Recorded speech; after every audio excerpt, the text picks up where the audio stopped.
everyone. We're going to be spending some time talking about eyewitnesses in the legal system. And this topic will actually be covered over a series of 4 separate lectures. And this is because this is a very important topic, and it has a little bit to do with the field of psych and law itself. So the discipline of psychology and law started in the late 70s and early 80s. And while that might seem like a long time ago, we really are talking about only a discipline here that is, been around for less than 50 years. So while the discipline has done some amazing things in a fairly short period of time, it is still considered fairly new in psychology. And when the discipline started, one of the things that researchers really focused on first was this issue of eyewitnesses. And so in our discipline, we have had this opportunity to really devote many years and years of research to examining both the strengths and the weaknesses of eyewitness testimony and eyewitness memory. And so that's why we know so much about it, and because it was really a focus in psychology and law early on. So since then, as a discipline, we have delved into many other areas of research, but this really is one of the areas where we have a lot of data and years of research that have shown to provide some pretty consistent results. So before we begin to talk about what we know about eyewitnesses, let's take a look at an actual case in which an eyewitness testimony was, the crucial piece, just to kind of show you how crucial eyewitness testimony is and what impact it can have on the legal system.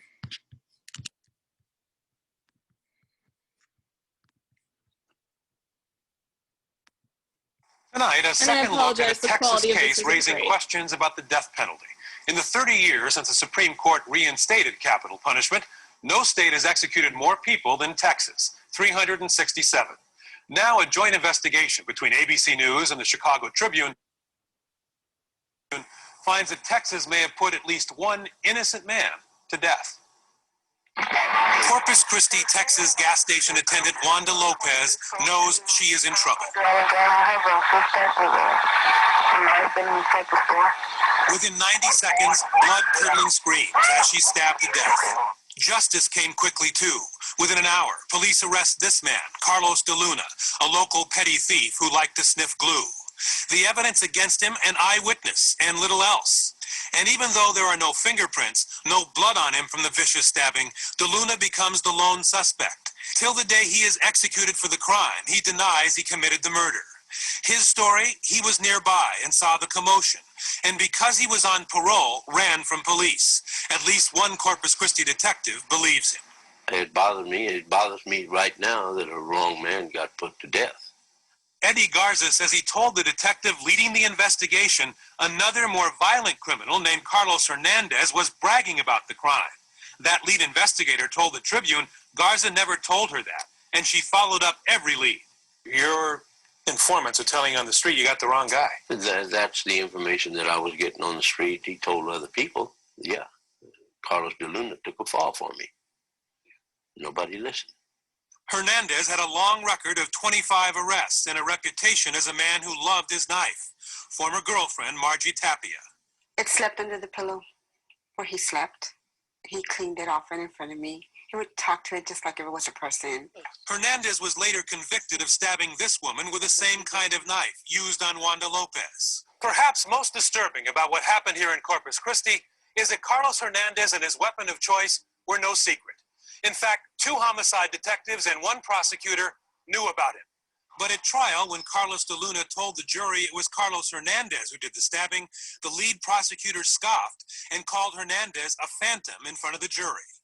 It's very troubling that one prosecutor says Carlos Hernandez is a phantom when the other prosecutor sitting right next to him knows very well exactly who Carlos Hernandez is and his violent tendencies. Chicago Tribune reporter Steve Mills and his partner Maurice Posley investigated the De Luna murder along with Nightline. Neither prosecutor would appear on camera, but the Tribune interviewed twice the DA who knew Hernandez. The first time, he says, sure, I knew Carlos Hernandez was a dangerous guy. Why didn't I tell Steve Schuetz, the co-prosecutor, I don't know. Then in a subsequent interview, he says, yeah, I'm sure I told him. The lead prosecutor denies that. The man who calls him a phantom to the jury says he never told me that. I would have liked to have known that. But both prosecutors say the eyewitness identifications were strong enough for the jury to convict. And the last man to talk to Carlos de Luna, Reverend Carol Pickett, death row chaplain, watched 32 men die before him. He says de Luna made a lasting impression. It changed my perspective on the act of death itself and capital punishment, because this was the first one that I was almost sure in my heart and soul and spirit that I felt was totally innocent. The NAACP Legal Defense Fund helped in the investigation. The Chicago Tribune series begins in tomorrow's paper. We'll be right back.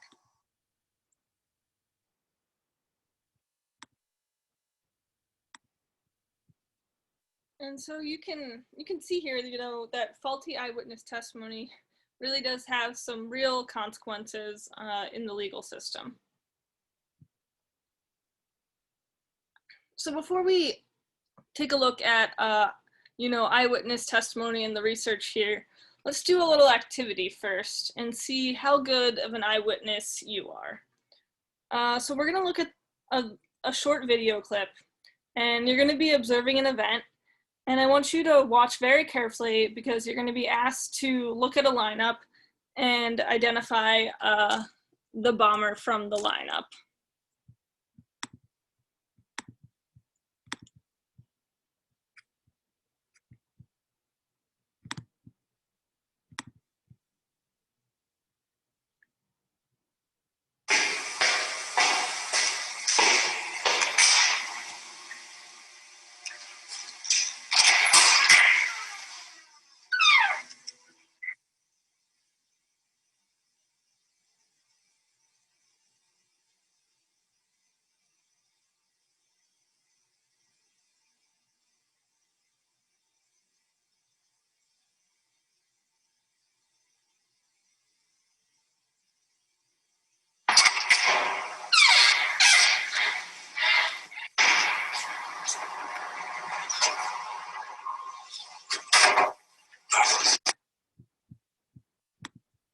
Okay, so now the question is, can you identify the bomber on the roof from this lineup? So let's take a look at the lineup.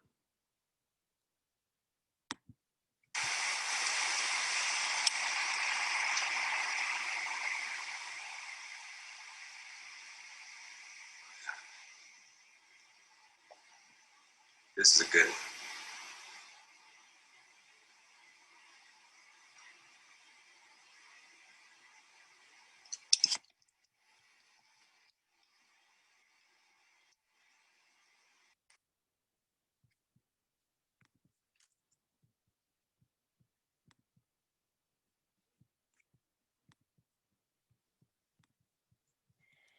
Okay, so obviously, I can't tell what numbers you're picking here, but let's say if you picked 1, you actually identified an innocent person. If you picked 2, you identified an innocent person.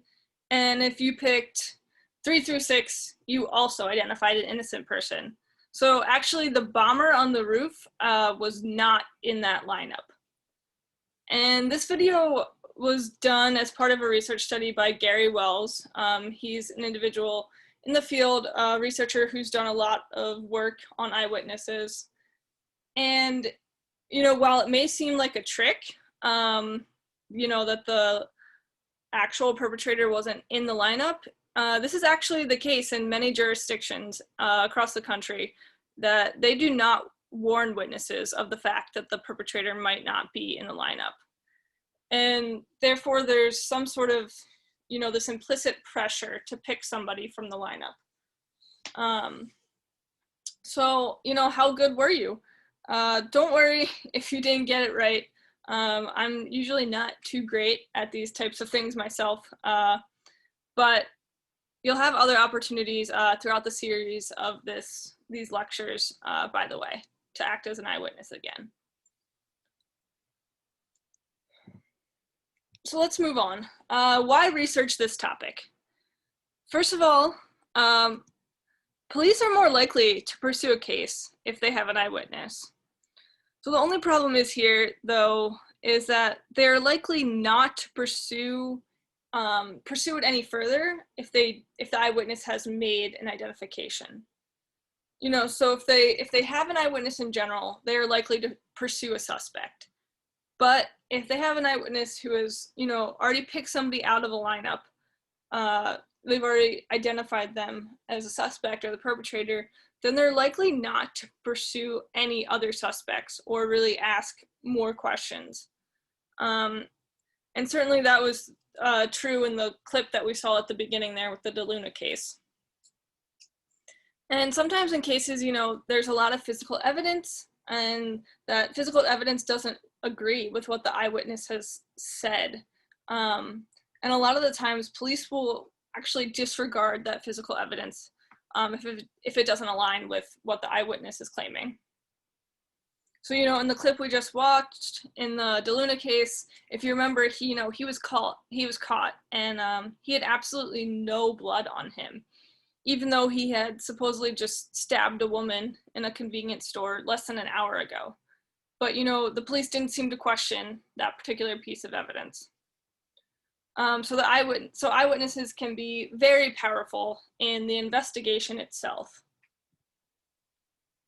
Also, jurors can be persuaded by an eyewitness. It's very difficult to distinguish an accurate from an inaccurate witness, but juries tend to believe eyewitnesses overall. And also, errors are costly. For example, in that DeLuna case, you know, it cost DeLuna his life.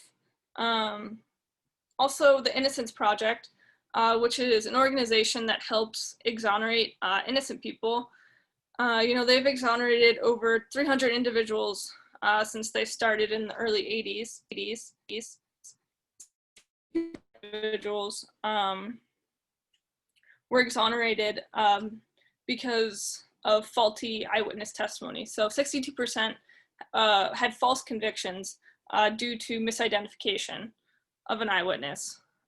So, you know, errors are really costly here, and it can cost, you know, people their lives. And according to the Innocence Project, the average innocent person, you know, by the time that they were found innocent, had already spent 8.5 years in jail.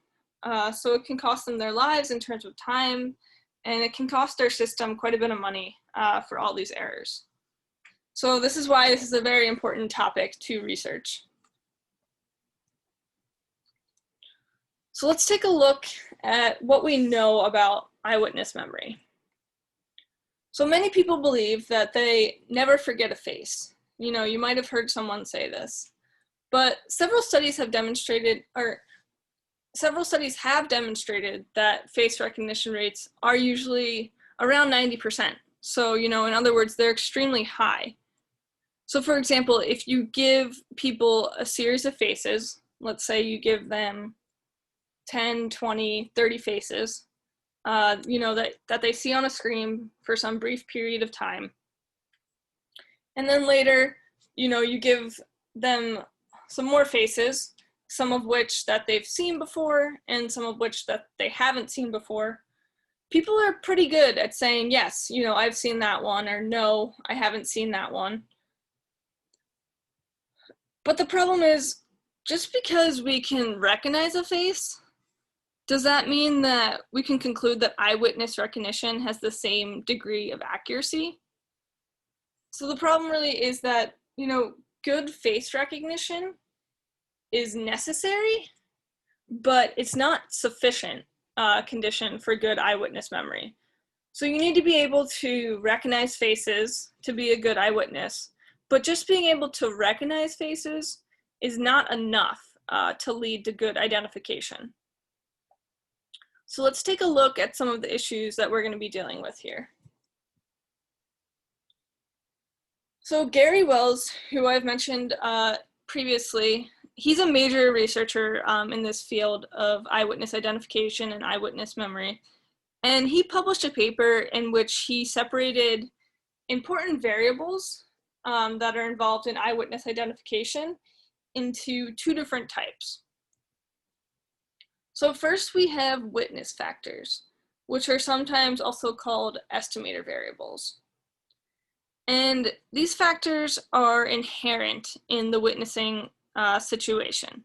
So these are factors that were present when that person witnessed the crime. So for example, you know, was it dark out? Was that person far away? Was there a weapon involved? Things like that. And these are things that we know can cause errors. And we can try to estimate the accuracy depending on how many estimator variables are present in the case. So we can't really change what happened, but we can sort of estimate how likely it is that their identification might be inaccurate based on all of these factors. So for example, simply knowing that it was extremely dark at the time the crime occurred and the witness witnessed this event is something important to bring up in court, as you know, it likely hindered that person's ability to see the individual at the time. And second, we have system variables. And these are more important in some way because these are factors that can be controlled by the criminal justice system in order to improve accuracy. So in other words, these are variables that are part of the criminal justice system in which we can change, and we can hopefully improve the eyewitness memory and accuracy. So we're going to be looking at both system variables and witness variables in the next few lectures, but we're going to be starting with system variables. So let me start by giving you a list of important system variables. And don't worry, we're going to be going through each one of these individually. This is just to give you an overview. So first we have lineup fairness. And lineup fairness really means the degree to which the lineup itself, you know, is a fair and a good lineup. And then we have verbal overshadowing. And we will talk about this one a little bit, but basically, when people describe a face, does it then make it more difficult for them to identify a face in a lineup, is kind of the idea here. Next, we have composite creation.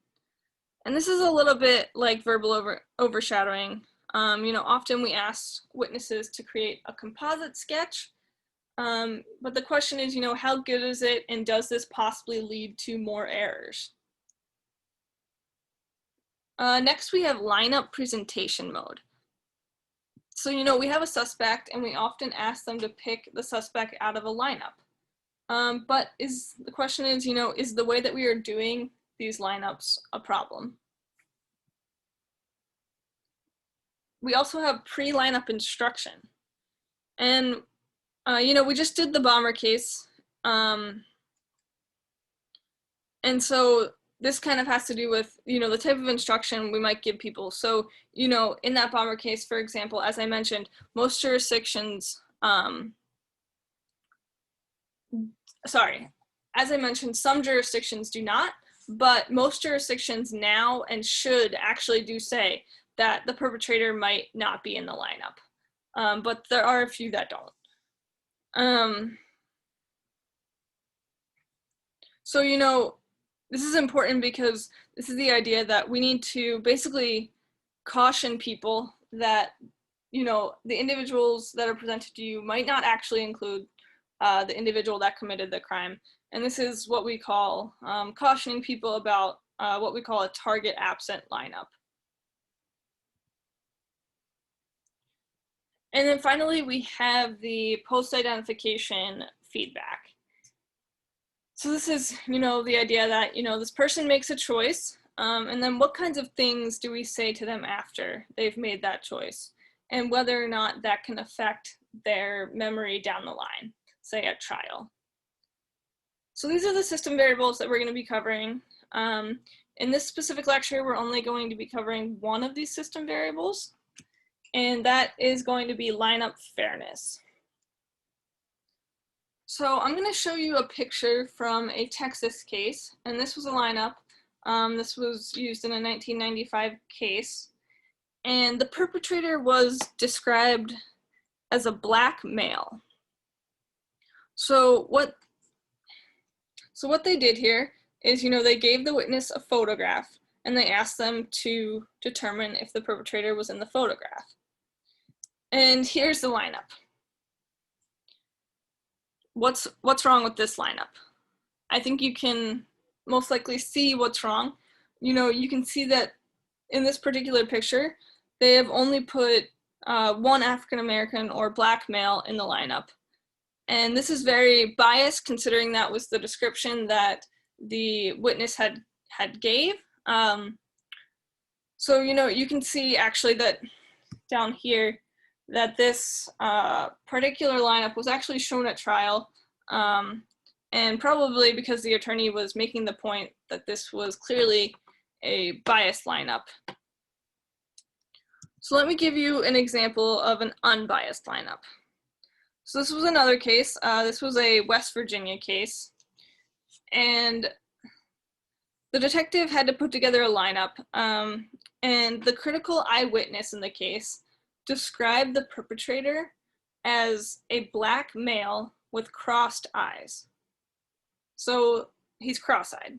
And so the detective had one photo of a black male with crossed eyes, but he didn't have any other photos of black males with crossed eyes. So he used the computer and some forensic art technology to create this lineup here. So as you can see, he took other suspect pictures and he crossed their eyes so that every single person in the lineup had crossed eyes. So obviously it would have been an extremely biased lineup if only one individual in the lineup had crossed eyes. And in this particular case, the eyewitness actually looked at this and easily identified the person who was the perpetrator. So something like this lineup also probably wouldn't be challenged in court.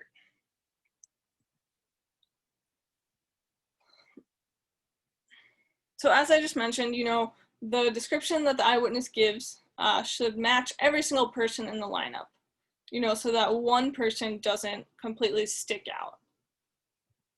So let's take a look at a few more lineups and see, are these lineups fair?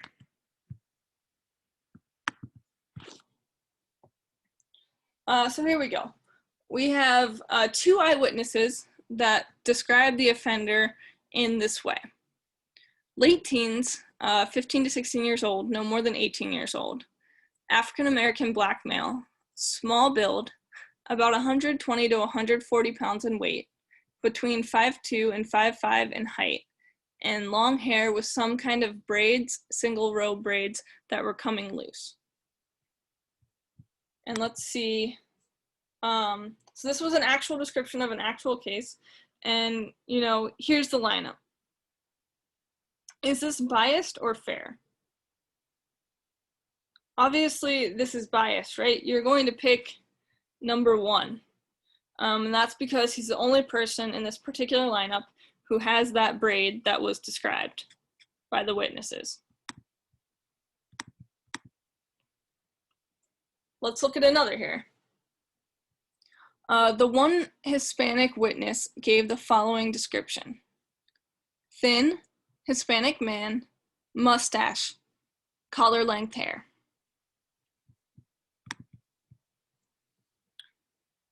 So let's look at this lineup. What can we see is the problem with this lineup? Obviously, there's only one person here, number 4, who really has this collar-length hair. So clearly a biased lineup here. And you can see here on the next page, it actually shows you how many people picked that person. So you can see, when people who have not even witnessed the crime are drawn towards one particular picture based on the description, that's when you have an unfair lineup. And we had that here with 25 people picking number 4.